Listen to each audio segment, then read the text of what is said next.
Hi, Dr. Rutherford here, and we're going to answer a question today. Today's going to be, can Hashimoto's mimic MS?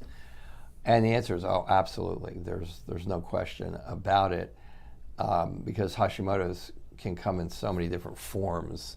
I mean, you have to understand that when your thyroid goes down, when your thyroid function goes down, it affects every single cell in your body.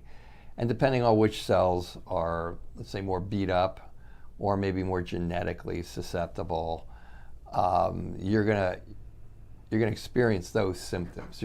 So the point being, not everybody's going to experience the same symptoms.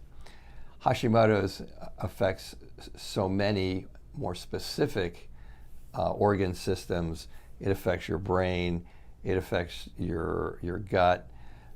It affects mood. It affects endocrine function. I'm starting to see now that a lot of the endocrine doctors who are doing female hormonal work are also running full thyroid panels along with their hormone panels. So the point is Hashimoto's it can create all those types of symptoms. Now MS,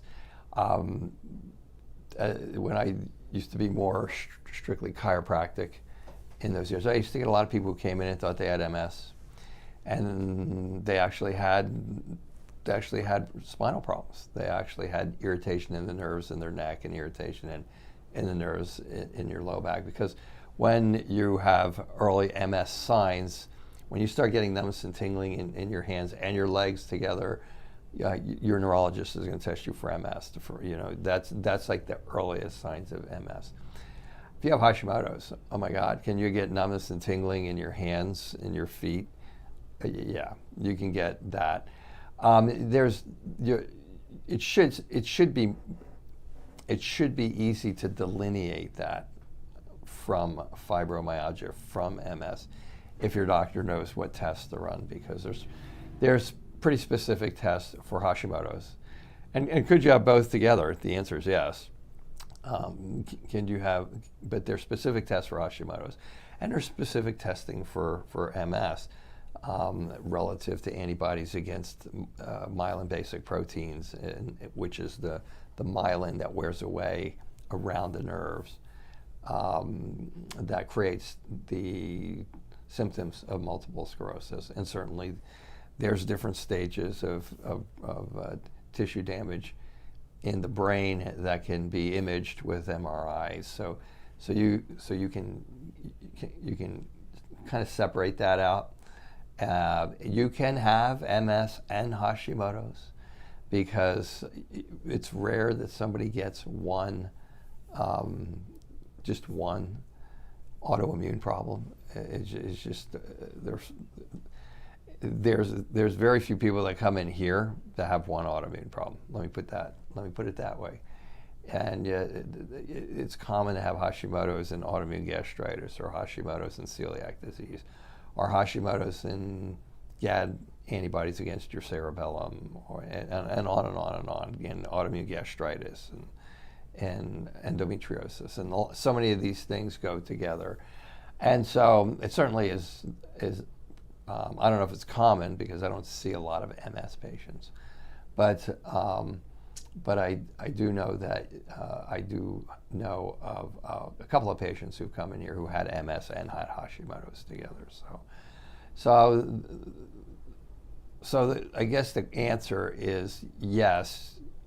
Hashimoto's can affect so many different structures in the body that it can produce symptoms that are similar to those of MS, because Hashimoto's definitely can affect nerve tissue.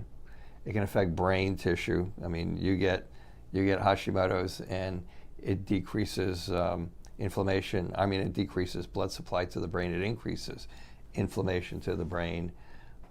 Depression, poor brain function, general brain fatigue is very common with Hashimoto's. And so you can get those neurological symptoms that exist, and then Hashimoto's can, again, it can affect nerve function, and MS is a neurological issue. So, but but if you're concerned about it, there are pretty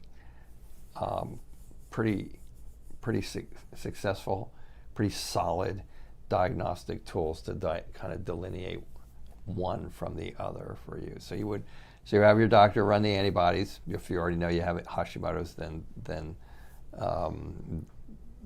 you wouldn't need to do that, and then you would have your doctor do a proper workup for multiple sclerosis. And sometimes that can be early, sometimes the tissue damage isn't there, but there are antibodies that can be run for MS, for damage to your myelin, which would indicate that the diagnosis of MS is probable.